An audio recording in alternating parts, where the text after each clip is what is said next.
This afternoon, the youth of Nalerigo continue to pitch camp at the palace of the Mamprugu overlord following a failed military operation last night to arrest the king and a man who enskined a Bokonaba.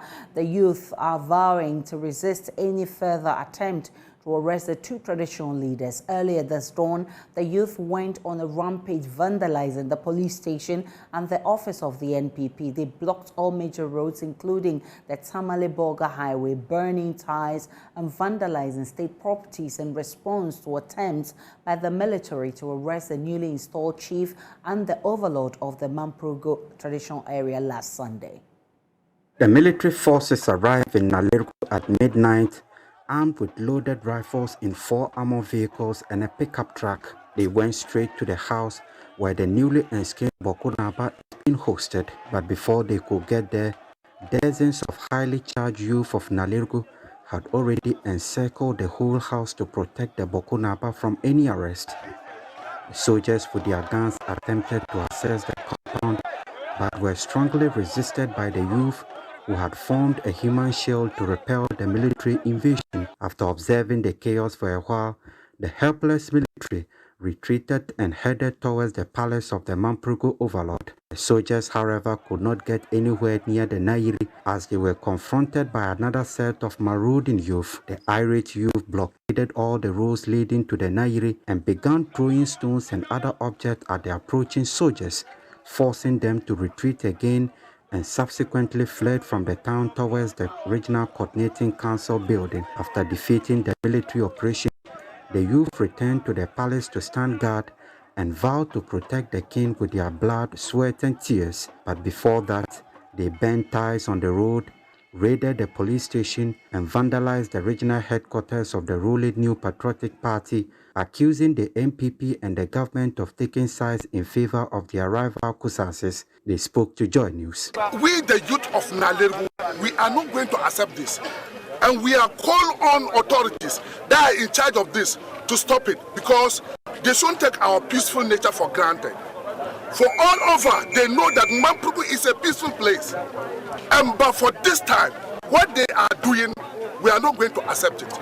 And if they continue this way, in fact, what they want, it will not be good. We have heard that the Upper East Regional Minister and then his cohorts, the MP of Boku, Mama Yerga, and then the Avoka have said that if the Northeast Regional Security Council failed to apprehend the overlord of Mamprugu, His Royal Highness Nabuhagu, then they would send their Kusas military people to come and apprehend them. And indeed, we put the signal when the military convoy left Bolga, and we had followed them until they entered in Nalerigo. We are warning them. We are warning the authority. We are warning the authority. The Mamprugu is bigger than what they think. The president, we are warning him. Mamprugu is bigger than what they think. They should not try us. If they don't want a full-blown war, they shouldn't try us. Yes! Same thing. We are ready to fight what is coming. It isn't that we are afraid. That's good. We are not afraid. It isn't that no one is small. We are all mature. We are ready to fight.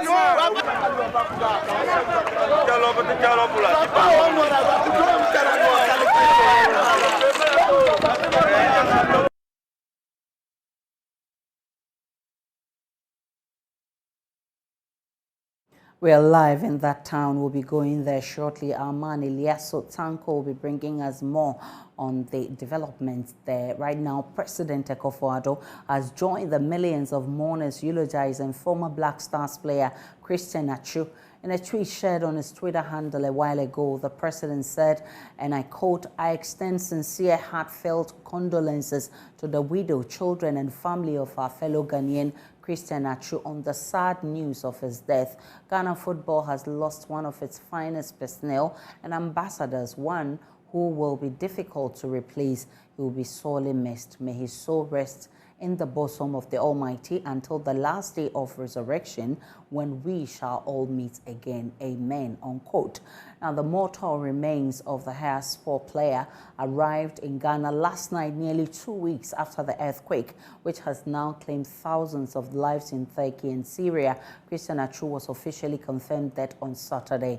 Here's how Joy Sports covered arrival of his remains at the Kotoka International Airport last night. 13 years after leaving for a football trial in Portugal on a passenger flight, Black Stars winger Christian Atsu arrived back in Ghana on a cargo flight.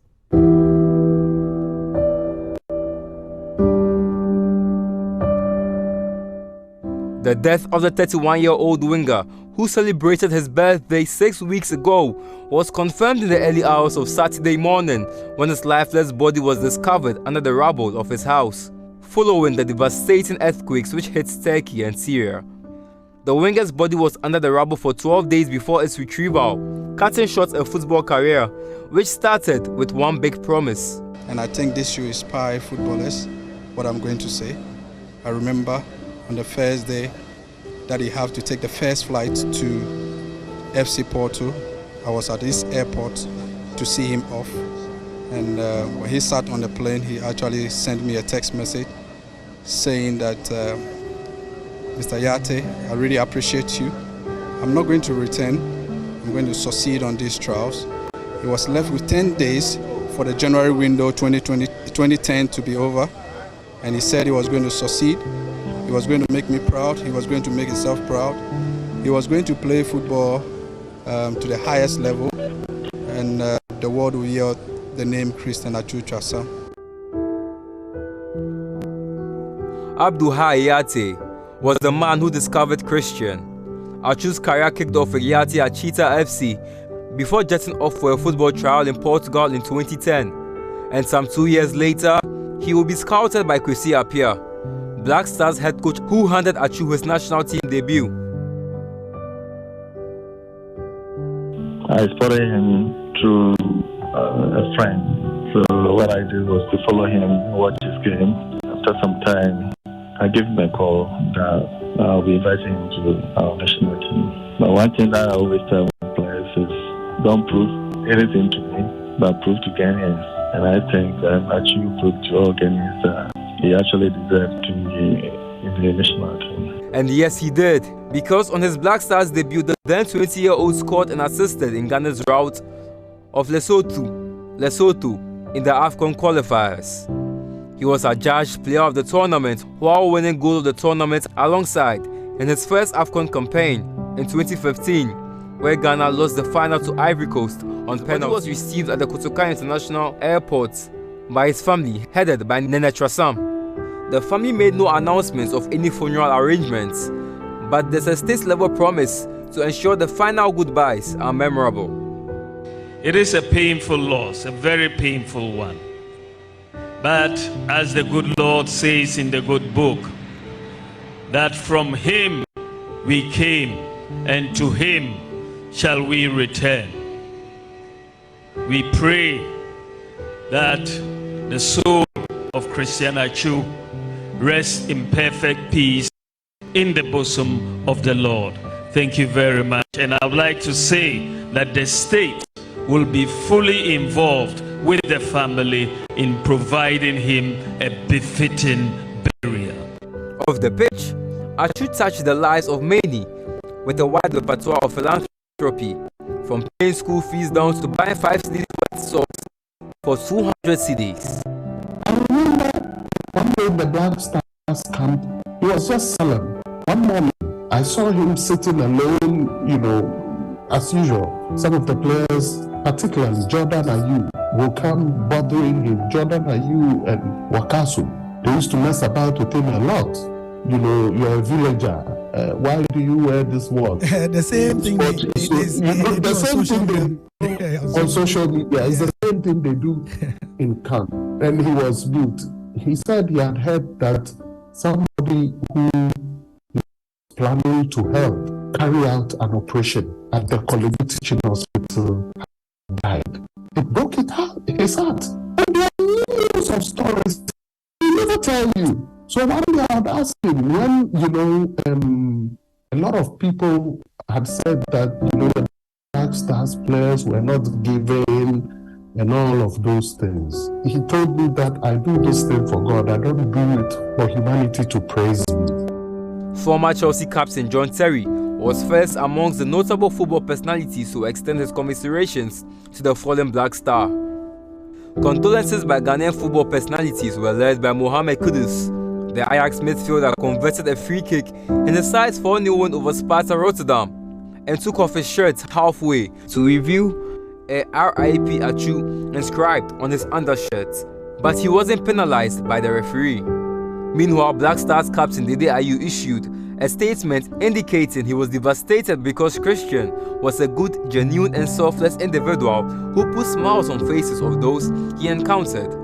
Former Black Stars captain Asamoah Gyan hasn't stopped posting old comedy skits he and Atsu shot in the Black Stars camp, but all of that was preceded by a RIP brother tweet, and close friend Mubarak Wakasu also tweeted, "Rest well."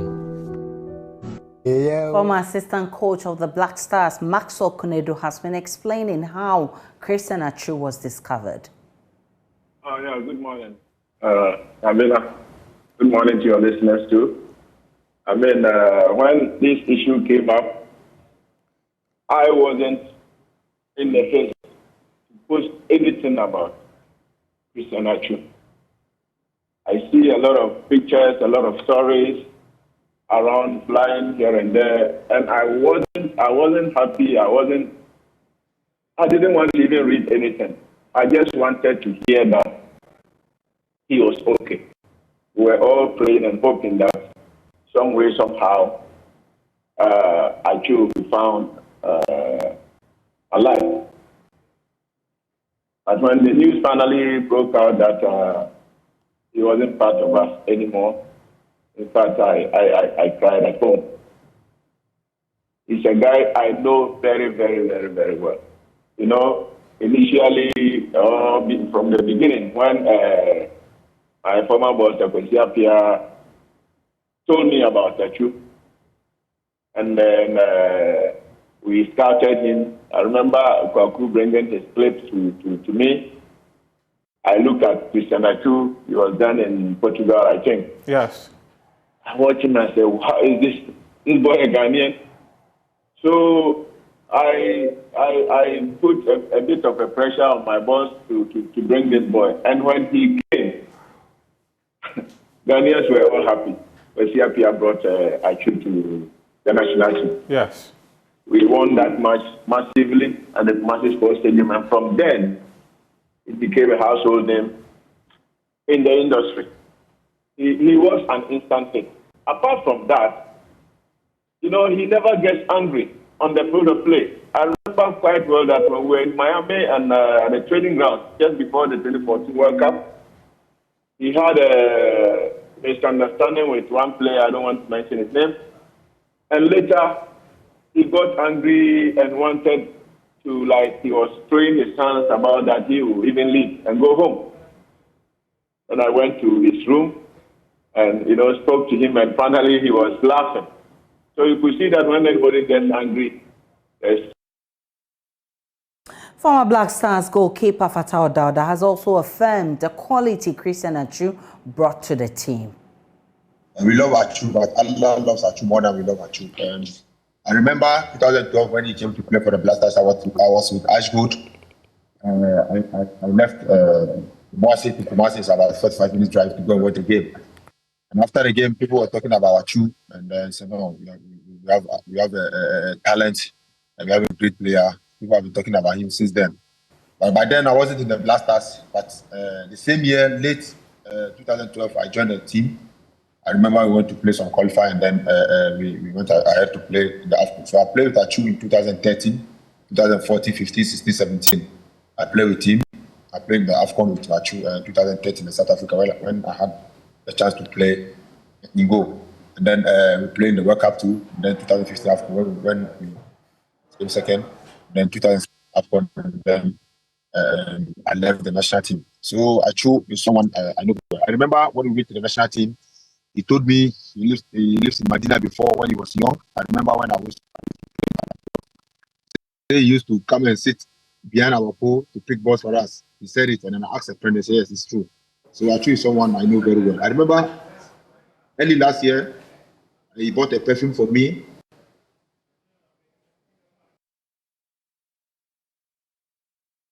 Away from Christian Achun, may his soul rest in peace. Ghanaians must brace themselves for one of the harshest weather conditions in recent times as the Ghana Meteorological Agency forecasts intense dust haze over the entire country throughout the day, with implications for road safety, the environment, and health. Felicity Afianyo is head of Central Analysis and Forecasting Office of the agency.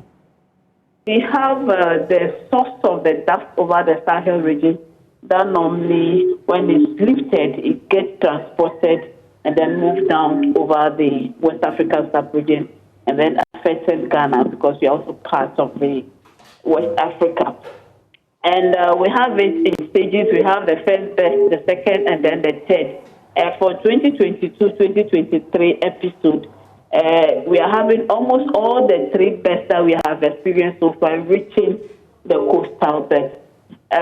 One interesting thing that we spotted on one of our satellite, internet-based satellite prognosis charts is that we are identifying another source where we are having these air results also coming in, added onto the dust that are being raised from the Sahel regions moving down to us, which is compounding our situation over the southern sector. So for us, we will say that yes, we're having the minute particulate in suspension in the atmosphere, but then the composition is what we cannot be able to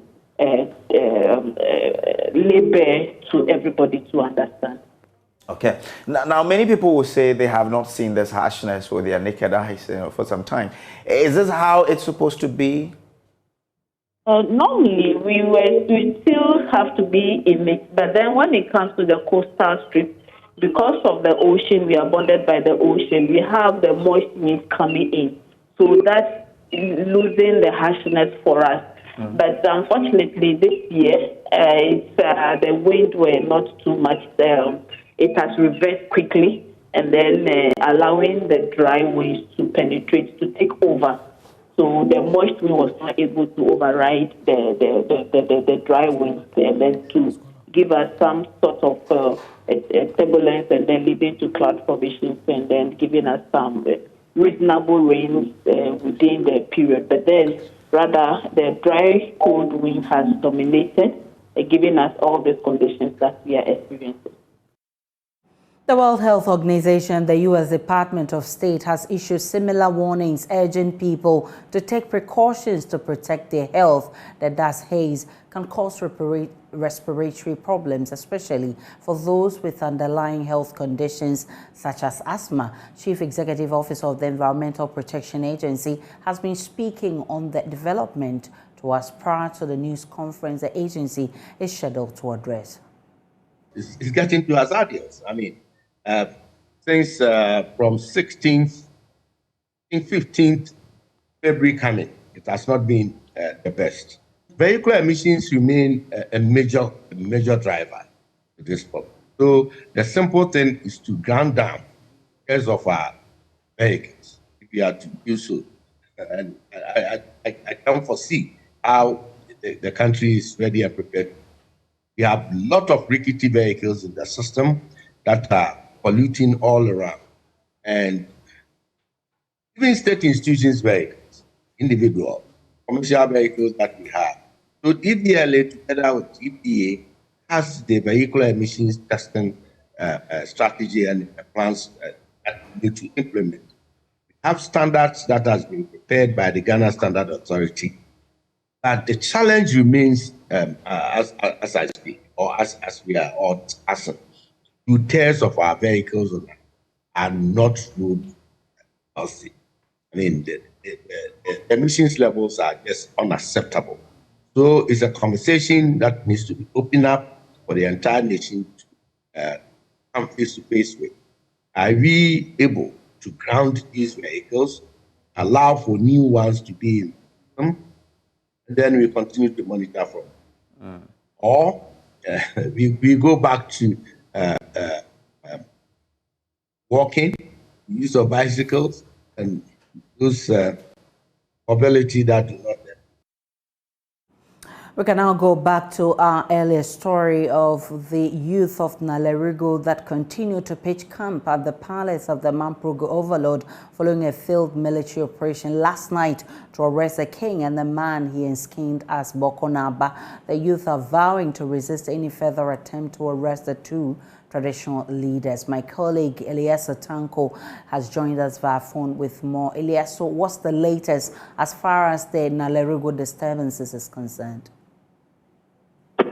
Well, the youth are still pitching camp at the forecourt of the Mamprugu overlord. They are insisting that they are willing to protect the king and the newly enskined Bokonaba from any arrest. And so as to speak, they have mounted barricades on the road leading to the Mamprugu overlord palace. And they are currently there because according to them, they heard that the military will be coming back. So they said they are waiting for them at the chief palace. So as we speak, has the police what has the police been telling you? Because we hear that they had vandalized properties at the police station. Well, it appears that there's some spontaneous reaction to this last night's action by the military, because as I speak to you now, the youth of Wale Wale are also on the street, burning ties and blocking the roads, blocking traffic, especially on the main Tamale-Bolaga highway. As we are learning, the police are struggling to deal with the situation, especially the one in Wale Wale. But for the vandalism that the youth caused yesterday, the police are yet to comment on it. Has there been any word from the regional security council yet, led by the regional minister? Not at all. The regional security council is also yet to comment on this particular matter. All right, Eliasa Tanko is our man monitoring events for us, and as you heard him speak, there's still chaos in that town, and the youth are still burning ties and vandalizing property. We'll definitely bring you more as they trickle in. Now, former Finance Minister Dr. Kwabena Dufo says government's economic management should be dissolved and reconstituted. The team, led by Vice President Dr. Mahmoud Baumia, with Finance Minister Ken Ofori-Atta as a member, takes crucial decisions on how the Ghanaian economy should be managed. Dr. Dufo says government's handling of the recently concluded domestic debt exchange is evidence of the need for new hands to manage affairs. So the issue is not about debt treatment. It's about a real restructuring of the economy. Make sure inflation goes down, the bank borrowing cost goes down, domestic resource mobilization picks up quickly, so that we rid the country out of aid dependency and safeguard our national sovereignty. Debt treatment, yes, but that alone will not solve the problem. You understand? Yeah. I mean, one person who had cause to participate in this protest surrounding the debt exchange was the former Chief Justice, and yeah, she told us that, as far as she's concerned, she thinks the Finance Minister has not performed well at all. Do you share that assessment as well? I think so. The former Chief Justice has made a point. How did we get to this point? I talked about the fact that for 8 years, as a nation, we borrowed over $15 billion. That's a huge money. That could have changed the whole country. You understand? And pay interest on such a huge debt from the meager, scarce foreign exchange earnings we make has been a big challenge to the country. And the Eurobond borrowing It's a special borrowing. I'm not saying it's a bad, no money is bad. It depends on how you use it. If it had gone into projects which could pay for themselves, would I be in a better position now? How was the money used? So the former Chief Justice has a point. Are you surprised Ken Ofori-Atta is still at the Finance Ministry? Well, we're told that he is managing the IMF program. Haven't you heard it? I mean, that was the response to the calls for him to step aside. I mean, those who engaged the president and had made that call, they say that he didn't give an assurance that he was going to go after the IMF program. He said that, I mean, we are trying to manage it. Let's try and finish with the IMF deal. Then we'll have the conversation about your demands for him to step aside. I mean, do you think he should have been asked to step aside and replaced with someone else, perhaps some breath of freshness around that area? You see, it's been said by a very wise man years ago that no problem can be solved from the same level of consciousness that created the problem. You understand? Do you understand me? Yeah. So we need a new consciousness. He should go. Yes. A team, not even him. I think the management team must be looked at. As in the economic management team? I think so. Because see, the other ones who, including the finance, who created the problem, can they solve the problem? Especially when I hear some of them say that, oh, by the fact that we have been kicked out of the international market, we have gone to borrow 3 billion, 2 billion. It means the same level of consciousness that created the problem. Hasn't seen the problem yet. They haven't seen that we have a problem. They haven't seen it. Dr. Dufour. We'll take a break on JoyNews today. When we return, we'll bring you more.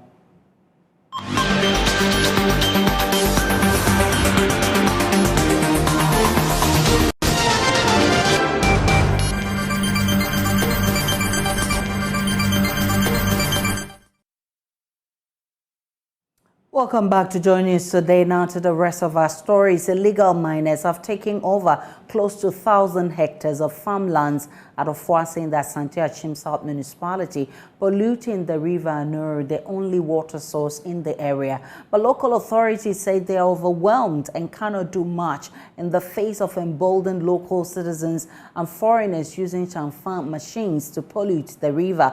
But former MP for Asante Achim South and board chair of the Middle Belt Development Authority, Alex Korenchi, who led journalists there, accused local authorities of doing little to stop the destruction. Love FM's Rasta Sasari Donko led a team to Ofuase and now reports.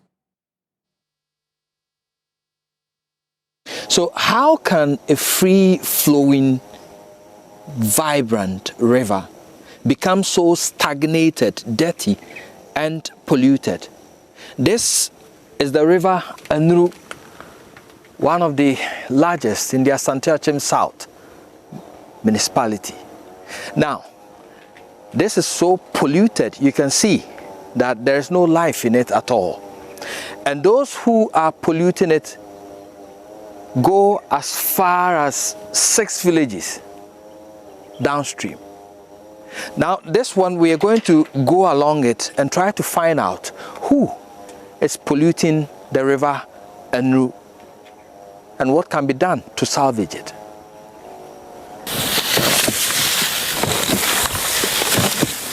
Residents of Ofuase are mainly farmers, growing cocoa, rice and vegetables. The river Anuru has been a lifeline to agriculture here, but illegal mining has changed the fortunes of the people. The river, our only source of water, is highly polluted. So we have to hire motorbikes to fetch water from the house to the farm to tend to our crops. Over 1,000 hectares of farmland has been turned into pits and gullies. The course of the river Anuru has been changed and the water highly polluted. So we are very close to the sound of Chanfan sitting on the river. and we are snooping in on them to find out who is there. We tracked the sound of champagne equipment to another part of the Nru River. Isaiah is not from Ofuase. He hails from a shaman in Accra. He and his friends are leaking engine oil and other pollutants into the Nru River. But he remains indifferent.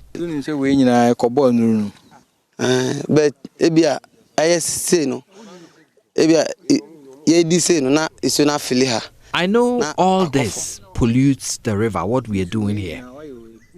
I cannot say I don't feel bad about it. But former MP for Santiachim South and board chair of the Middle Belt Development Authority, Alex Kwekukranche, blames local authorities for doing little to stop the degradation. I'm really sad and appalled by what I have seen today. The assembly members, I was told, or I'm told, they are all involved. The policemen, the chiefs, they are allegedly part of what is actually happening in this area. Though I don't have the evidence, this is what I've been hearing from the citizens, that this is what they are doing. They connive with the galamseyers. But Trafohene of Ofuase, Nana Debranza, has this reaction. We have the power as chiefs, but our subjects who are into this illegal business sometimes lie about where they operate. Sometimes they say they are operating within Nruso. I think all chiefs in the affected towns should be hauled before Otumfo. MC for Santiachim South, Alexander Frimpong, told Love News security agencies are overwhelmed. He says he has filed an appeal to RedSec for assistance. Reporting for JoyNews, Erastus Asaredonko of Ofuase, Santiachim South, Ashanti region. The mat always on this that washes directly back into the stream.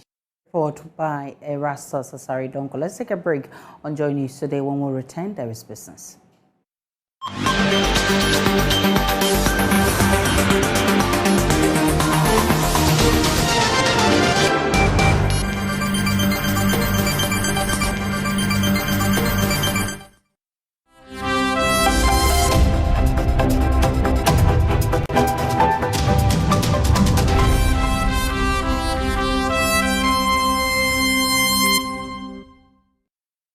Hello, good afternoon. Let's do business now. I am Beverly Broom.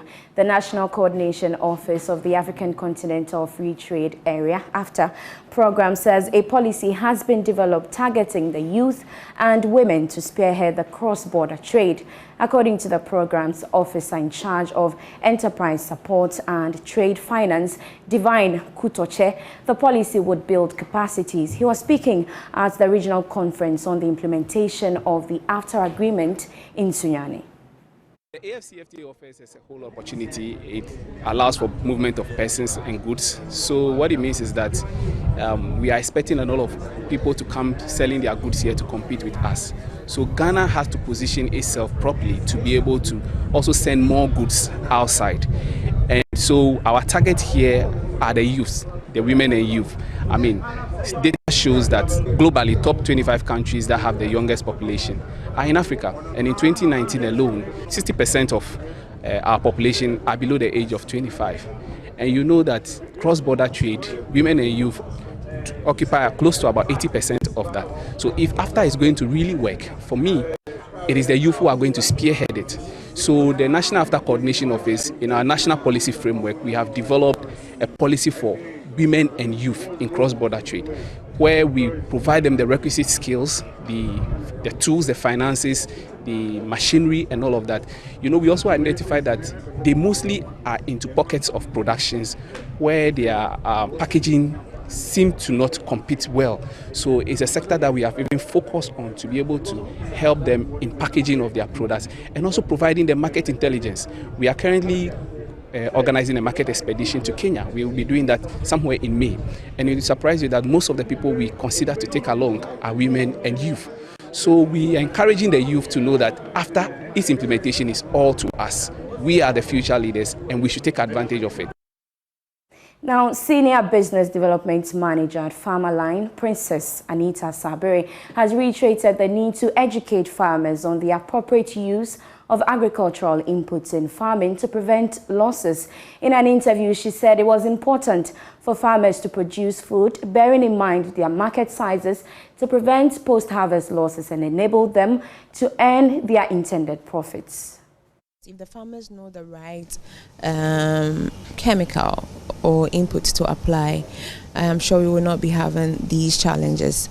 Once they are educated as to how to even apply a fertilizer in the right amount, and then they are able to know the estimated yield at the harvesting period, these farmers are able to create the market for them. Because once you plant and you don't know how many, for example, tubers of yam potentially you're going to harvest, and then you look for a market for a lesser tubers of yam that you're going to harvest, obviously you're going to have post-harvest losses, right? So it starts with education. Let's just educate the farmers. Let's bring education closer to, let's give them the content that they can understand. Where can they access the market? How do they apply this input? Where do they go to even access common information that they need? Where do they even access healthcare? All these are very critical. So it starts with education. And once we break through education for these farmers, the sky is the limit in terms of growing more food and even creating markets, both locally and internationally. For some time now, input has been very expensive that the farmers could not even afford it. Farmerline has a model called the input finance and even asset finance, and where we grant farmers access to inputs such as fertilizer and seeds at a very agreed long-term period of payment, right? It's given to them on credit, and then they have very flexible mode to pay us back after application based on the agreement that we have with them. Yes, so that is our means of financing these farmers. And to talk of assets, we also provide some, I think we started asset last year. We provide some sort of assets for agribusinesses, assets like tractors, threshers, combine harvesters, as the demand will come from the SMEs and the agribusinesses that we work with. Do visit myjoyonline.com/business for more business stories. I am Beverly Broom.